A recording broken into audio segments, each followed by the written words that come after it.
முழுக்க முழுக்க வந்து விக்னேஷ் சிவன் பண்ண வேலை தான் அது. கேவலமான வேலையெல்லாம் அரசியல்வாதி தான் பண்ணுவான். ஒரு ஒரு ஒரு மூட்டை அரிசியை கொடுத்துட்டு ஃபோட்டோ எடுத்து வருவான்.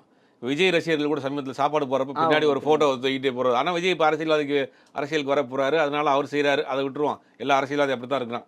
அதனால் ஏதாவது கொடுத்து ஃபோட்டோ எடுத்துக்கிறான். அவன் செய்கிறான்னா அந்த கேவலத்தை எதுக்கு இவங்களும் போய் செய்யணுன்றேன். அது ஒரு பெண்ணாக இருந்துக்கிட்டு இது செய்யலாமா?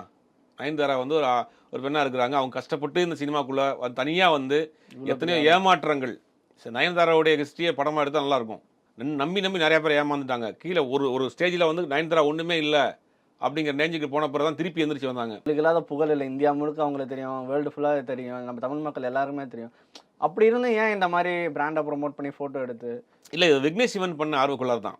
விக்னேஷ் சிவன் தன்னை ஏதாவது அங்கே ஒரு பெர்ஃபார்மன்ஸ் காட்டணுங்கிறதுக்காக போய் இதை மாதிரி வேலையை பண்ணிட்டாப்புல. ஆனால் அது நயன்தாரா நாலேஜுக்கு போயிருந்தால் கண்டிப்பாக அவங்க வருத்தப்பட்டிருப்பாங்க, கண்டிச்சிருப்பாங்க. நயன்தாரா நாலேஜுக்கு இல்லாமல் தான் அந்த விஷயங்கள் நடந்திருக்குன்ற மாதிரி தான் என்னுடைய கணிப்பாக இருக்குது.